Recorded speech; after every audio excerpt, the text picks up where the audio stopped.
Chuck Zlatkin is here to talk to us about the movement to preserve the post office. We're very fortunate to have him.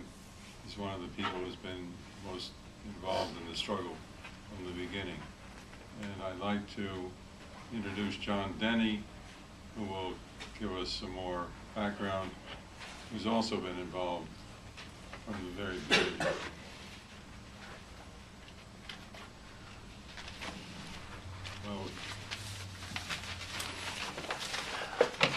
I raised 2 families on my post office job. I retired for 11 years, and I have decent health care in my retirement, thanks to my postal employment.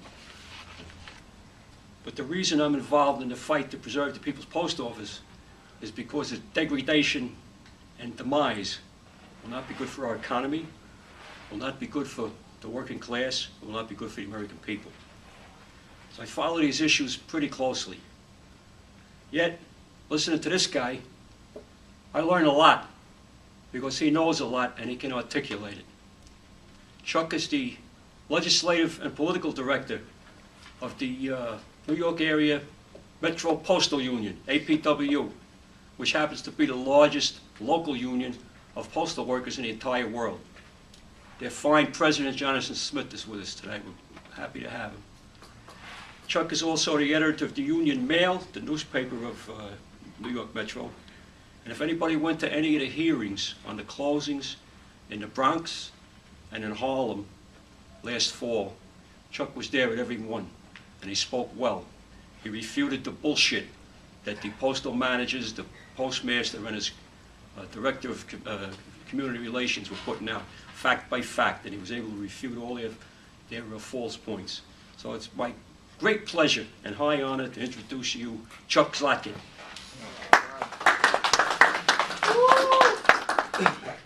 Well, thank you, John. I mean, that's he should be sitting here. That's how I look at it. I mean, this guy is a tremendous worker for the cause and a great spokesperson and tremendous energy. Well, I didn't know what shirt to wear for this. So, I mean, going with, I'll stand up if it doesn't bother. I decided for what my conclusion is about all this, that this is the shirt that I should wear. But I was somewhat undecided about what T-shirt to wear because it's an important thing for me, you know. So I brought along another T-shirt. This is the one that I was gonna wear. And I'll tell you, this shirt, it's a shirt that for a while there recently it was tough for me to wear. And now, with what's happened recently within our union, I'm proud to wear this shirt again. And I'll take a minute to talk about that. The fact that we had an election recently in the New York Metro Area Postal Union where the 3-term incumbent administration was voted out by a majority of the workers in a 3-slate election. And that was primarily because of their dissatisfaction with the prior administration. And it was across the board. We carried every craft. Our union represents 3 crafts: clerk craft, maintenance craft, and motor vehicle. And we represent postal workers in Manhattan, the Bronx, and 2 large facilities in New Jersey. And it was across the board. The victory was through the entire membership and the entire slate.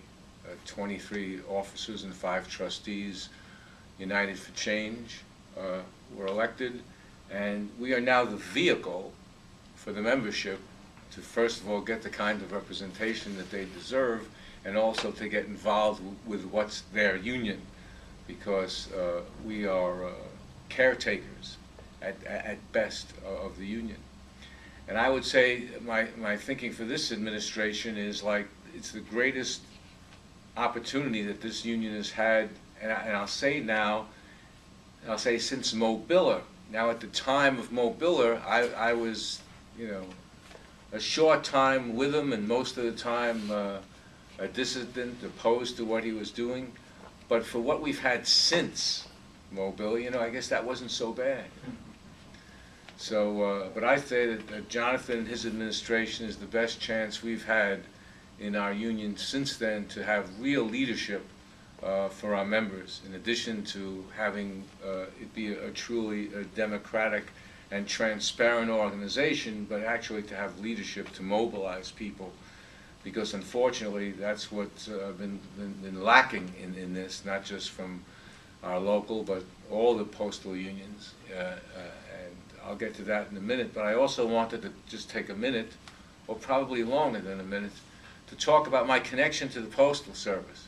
When it comes to the importance of the Postal Service, I can't be objective at all. I mean, it's impossible for me, because in addition to working in the post office now for 33 years, and in the New York Metro Area Postal Union, my position is a part-time position. So I do work in the post office, well, for every day. Recently, a little busy with union stuff, but I'm still there on the work floor. I work at Morgan facility on 9th Avenue. I work in the South Building in transportation. I'm a clerk. My job primarily is I work in the receiving, where the trucks come in. You know, I go over and open up the trailer doors. I take off the seals. I go in, open up the restraints. Then I go back and input the material into these horrible handheld computers, which were probably designed by the same people who designed the LSM machine, which I worked on for years. But anyway, I'm a postal worker, so I know what it feels like to be there. But also, my father was a postal worker. He worked in the post office for 37 years. So between this Slatkin and that Slatkin, the Postal Service has been 70 years in our family's lives, and has been responsible, you know, for supporting 2 generations of the family. And it's not a unique story. There are many postal workers who were more than just one generation, as our president is as well. So the Postal Service meant a lot to me. It meant that my father, you know, wasn't always around, only because he worked crazy hours as a kid. And it meant that he was in the union. He was a shop steward in the old Manhattan Bronx Clerks Union, that predated this union. And I remember as a little kid, he took me to Soundview Station in the Bronx when it was just built. I mean, there was nothing around Soundview Station. It was a post office in the middle of nowhere. But I would go there, and he was a window clerk, and he took me inside, and at the window, next to every window, where the window clerks were, there were holsters and guns there. You know, it's just, I was astonished.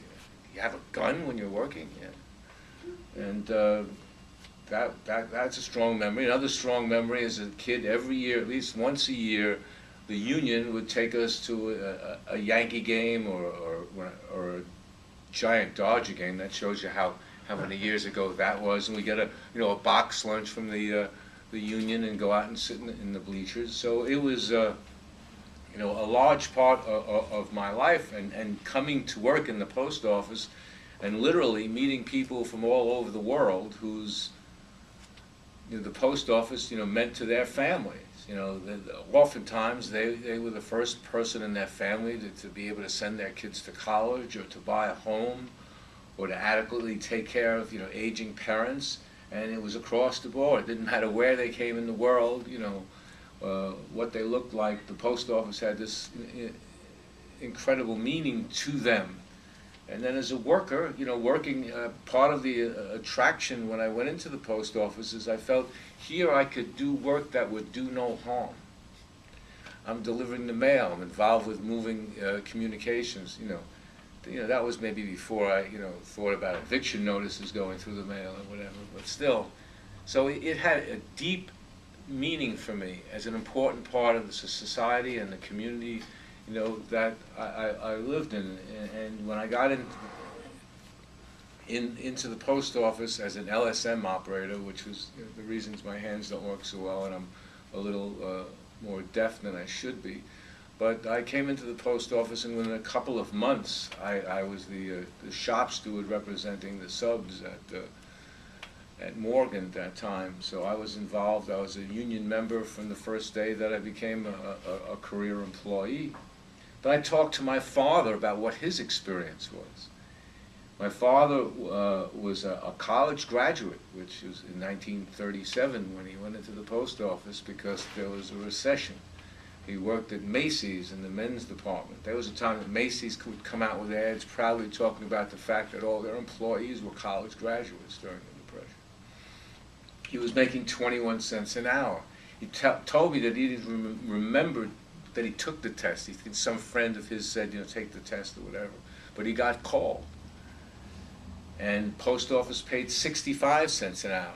You're going into the post office when jobs are hard to come by. But he told me about what it was like when he was first hired, because they would have a shape-up every night. And as an employee of the Postal Service, you were required to go to what's now James A. Farley Building every night at 2 o'clock in the morning for shape-up. And you could be in the swing room sitting there up to 4 hours before they would come and tell you that you could go to work. 4 hours every night you're required to be there with no pay. And then if you were lucky enough to put you to work, they put you to work anywhere up to 12 hours, all straight time. And it wasn't until, and this is before there was a union, that the workers rebelled against it eventually by just agreeing in this depression, in this important job, to all not come to work one night. And that's how the shape-up ended. So post office is a part of my life and stories that I've heard in my own experience.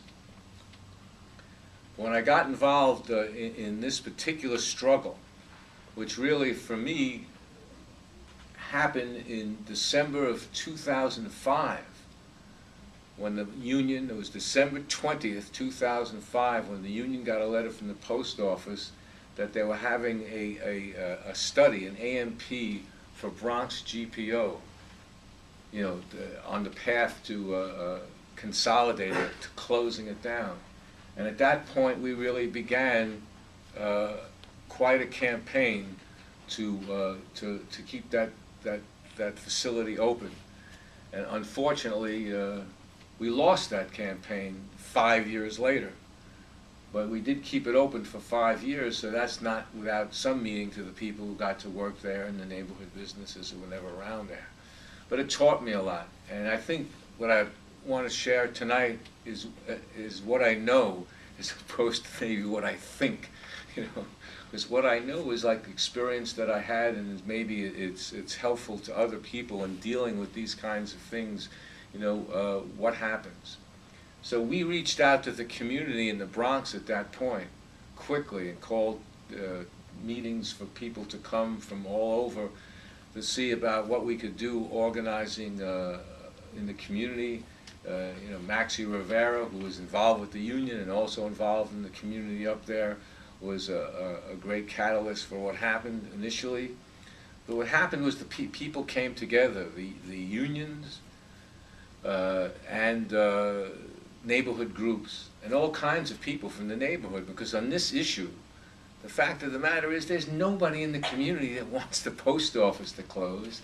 There's nobody in the community that wants the processing plant to close and eliminate jobs and eliminate the income to that community. It's a universal issue. And it's a universal issue that you can demonstrate.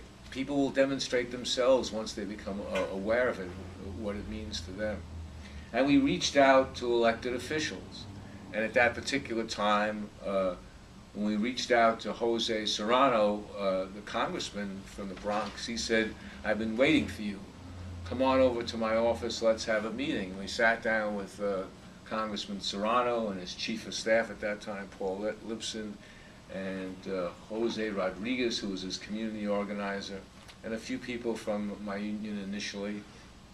And we mapped out a strategy. He said it would really help me in Congress on this issue if you can get petitions signed. So we went out to the community, and within a very short time, we collected 13,000 petitions, calling for the facility to stay open. And we also kept going after the Postal Service to have some kind of community forum, something where people could come and express their views and feelings and present the case to them. And the Postal Service refused. Now we're talking over a period of like a year, 2 years that they wouldn't do anything. So eventually we organized our own community forum at Lincoln Hospital and invited elected officials, people from the community, and they came. But I think the most effective thing we did this at Serrano's office. He gave us a staff and the office to do this, and what we had was a briefing for the staffs of all the legislators in the entire borough, anyone who came. And what we did is we presented our story, and we presented that story not just from the union standpoint, but we presented it from the standpoint of people who worked in the area. We had business owners there, housing people. It was the entire community came, and we made this presentation, which we videotaped and made a DVD of to distribute to people. And it was a real community effort, and we had the support of Congressman Serrano. The reason it took them 5 years to get around to closing it is because Serrano actually got legislation passed that kept the Bronx GPO open and 5 other facilities around the country by getting it into the Omnibus Appropriations Bill.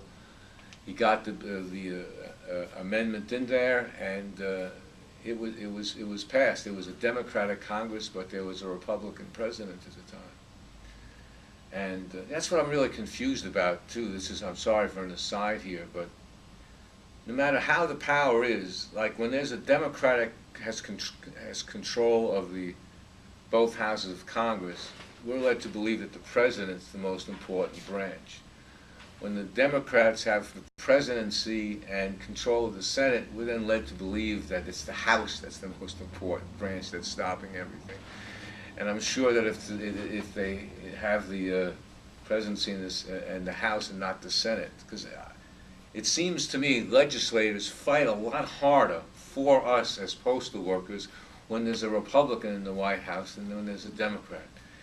We can talk about that a little bit later too, but that's just an aside. So Serrano was everything that you could want someone to be. He was there, he provided facilities, he provided the staff, he listened, he worked with us, and most importantly, he got legislation that was passed. And that was a tremendous victory. Of course, it was only a partial victory because they came at us again. And when they came at us again, and we were notified with a lot shorter time that this was happening, for whatever reason there was less interest by Serrano in taking on this fight.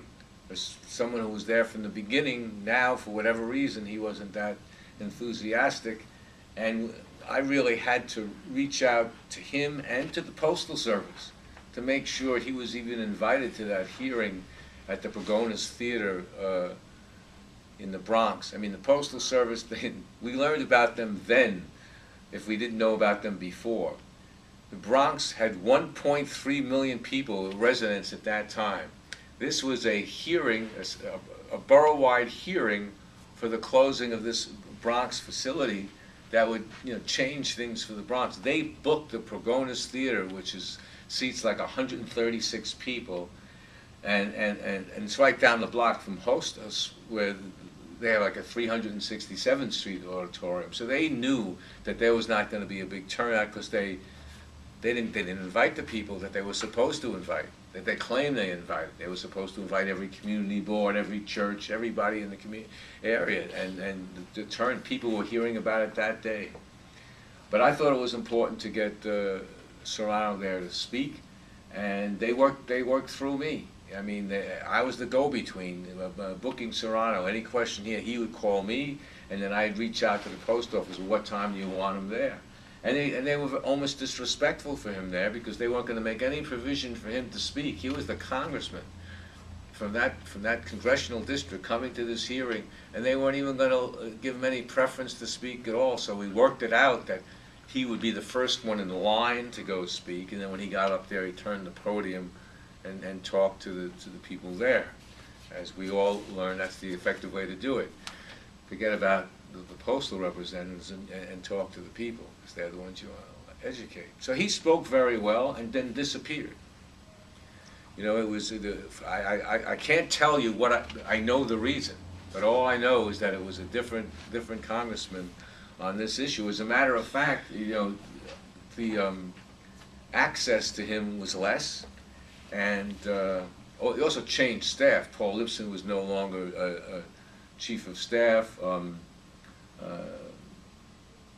Jose Rodriguez went to work for the community board.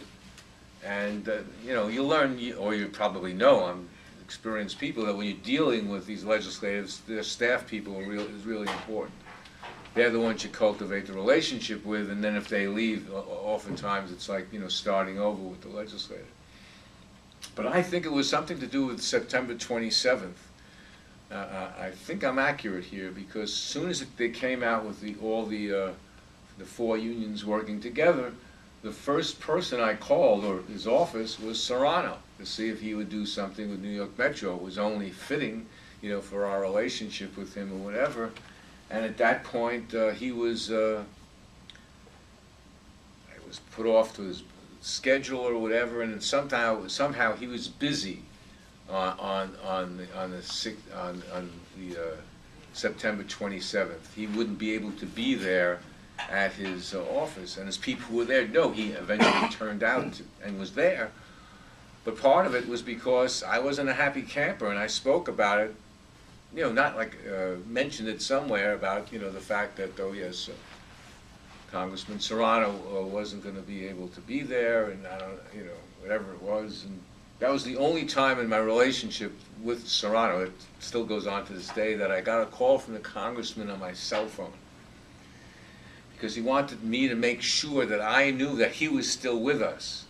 And the fact that if he might have had a scheduling, whatever, to know that he's still there and whatever. And I said, well, you know, we'll speak to letter carriers, because you're in the group that the letter carriers are doing it. I'll give you the phone number of the guy who's representing the letter carriers up there, because New York Metro took on other post offices to connect with. So, and you know, I communicate with the staff. They wanted to meet Jonathan, you know, as quickly as possible at a meeting. So it's not like there's a break, but there was definitely some kind of lessening in their involvement, and that's, you know, legislative and political director. That's, you know, part of what I do is dealing with these elected officials.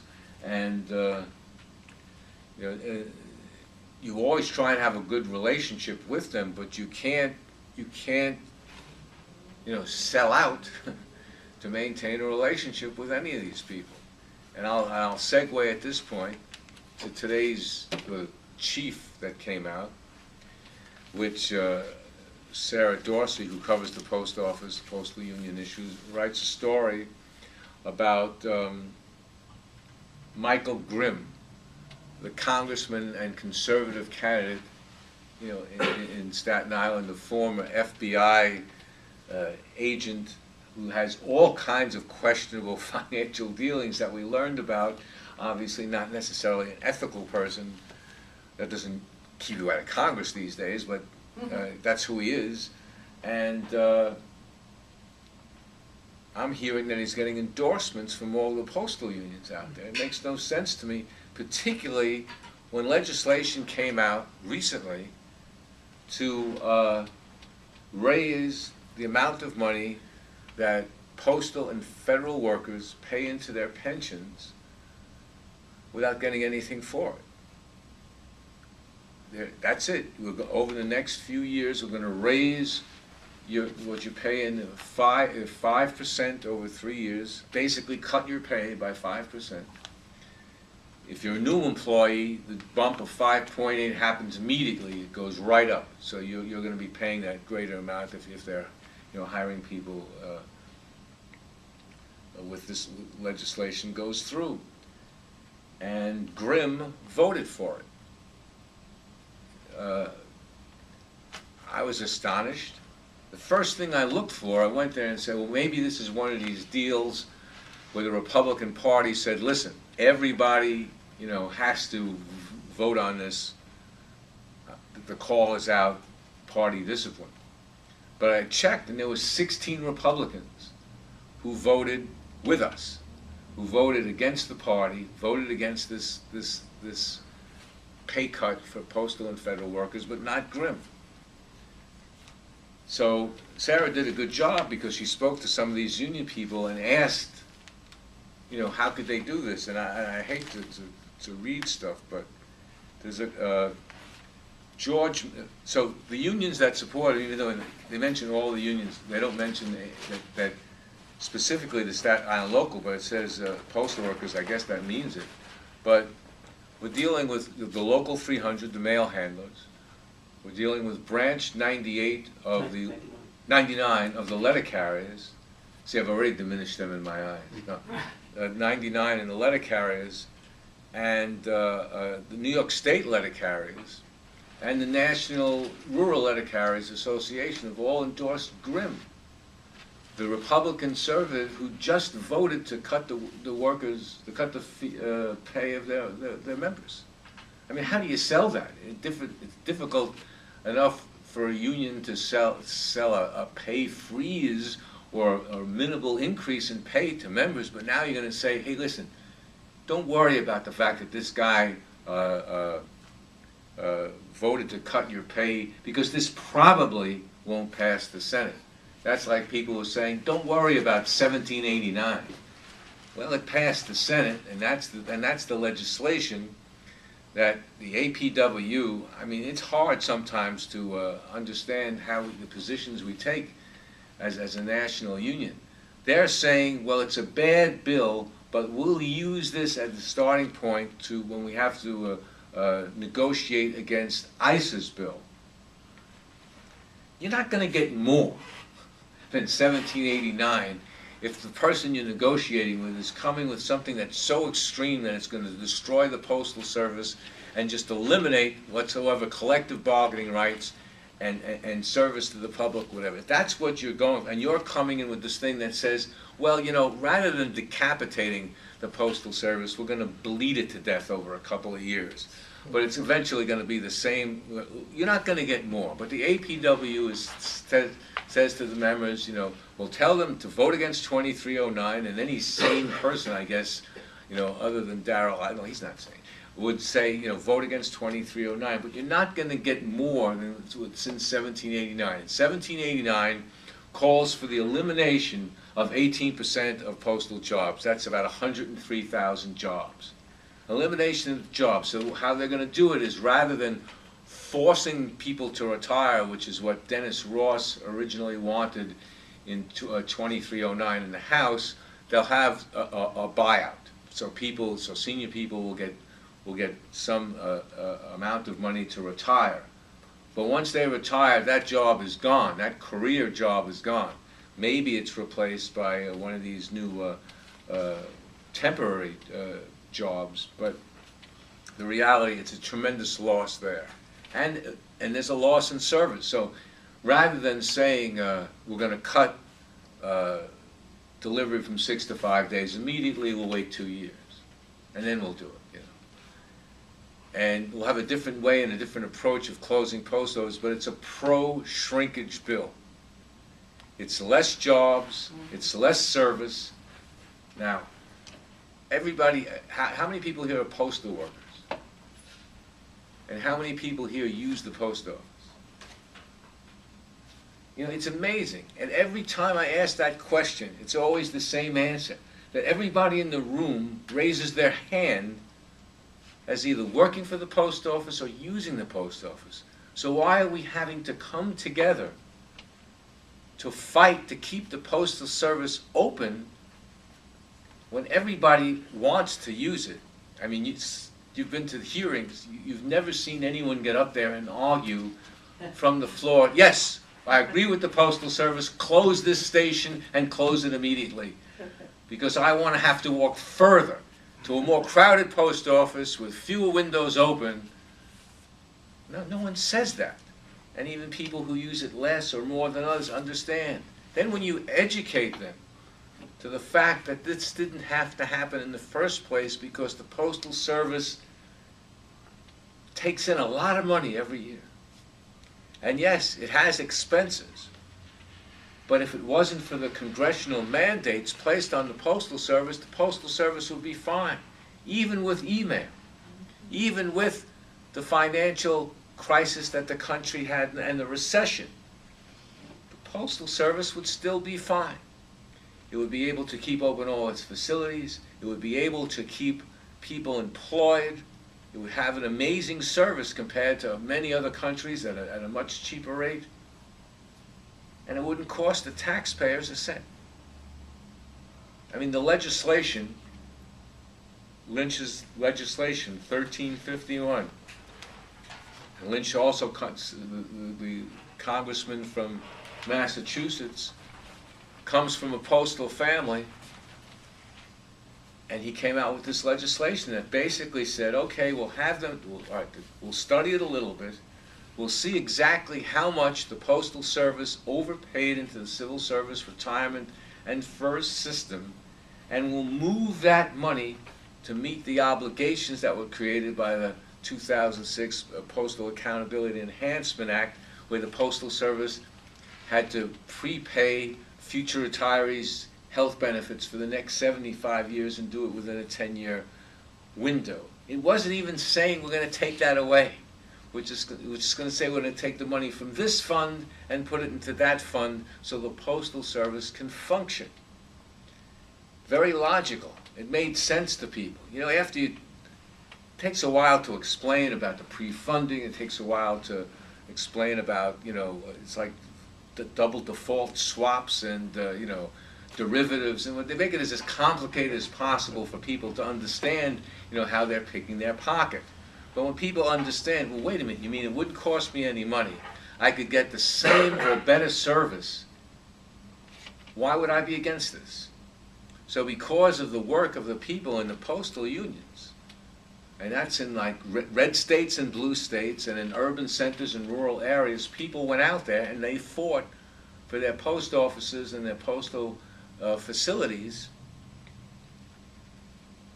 And obviously, people who want to get elected have to respond to that. And we were fighting that fight. The magic number is 218. That's the majority in the House of Representatives. And we got to 218 and we got beyond. There were 226 co-sponsors for Lynch's 1351, including 30 Republicans and 3 Republicans on ICE's own committee. 17 Democrats, 23 Republicans, but with 3 moving over, it was a deadlock. He couldn't move his own bill out of committee if those people held firm. Yeah, Anne Marie Burkle from upstate and a couple of the other Tea Party people, they did it after September 27th. I mean, I have to admit that I wasn't a big fan initially of September 27th, you know, the concept of it. But when I saw it develop and how it turned out to be, I said, this is tremendous. This is fantastic. 492 rallies simultaneously around the country in every one of the 435 congressional districts, with people coming out there at the district office when they were home, telling their elected representative, we want you to support H.R. 1351. And they signed on, and they were there. It was an amazing, amazing triumph.